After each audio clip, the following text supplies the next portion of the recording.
আসসালামু আলাইকুম ভাই ব্রাদার, কি খবর?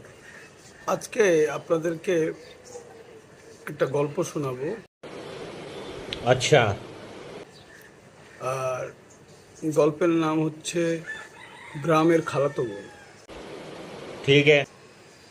তো গল্পটা শুরু হয় এভাবেই। গ্রামের খালাতো বোন এইচএসসি পাশ করে উচ্চশিক্ষার জন্য ঢাকা শহরে আসে।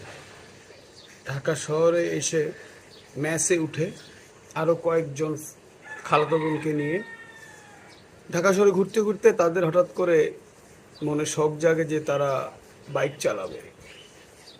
তারা ঘুরতে থাকে। তারা স্টুডেন্ট মানুষ, কি করবে? ঘুরতে ঘুরতে ঘুরতে হঠাৎ করে তারা তেজগাঁর দিকে যায়। তেজগাঁ যাওয়ার পর ওখানে একটা শোরুমের সামনে তাদের দেখা হয়ে যায় মালয়েশিয়ান অরিজিনাল পিকচার টিউবের সাথে। টিউব বলে যে তুমি পারবে বাইক কিনতে, তুমি পারবে, তবে আমাদের সাথে থাকতে হবে। তো সেই অনুযায়ী গ্রামে খালাতো বোনটি তাদের সাথে চলাফেরা শুরু করে। করতে করতে সেই মালয়েশিয়ান পিকচার টিউব গ্রামের খালাতো বোনকে বলে যে মাঝে মাঝে তোমাকে কক্সবাজার যাইতে হবে। তো এনিহাও ঠিক আছে, খালাতো বোন একবার 7 দিনের ট্যুরে কক্সবাজার যায়।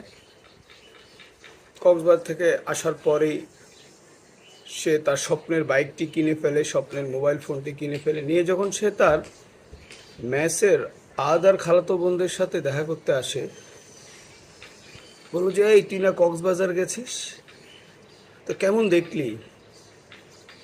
তখন গ্রামের খালাতো বোনটি বলে, তুই খাটের উপর এইভাবে বস, এইভাবে বসে এইভাবে হর মাথাটা নিচা কর। তো তখন তার বান্ধবীরা মাথাটা নিচা করে। তখন গ্রামের খালাতো বোনটি বলে, কি দেখলি? বলতে দেখলাম বিছনার চাদর। বলছে আমি 7 দিন এরকম বিছনার চাদরই দেখছি।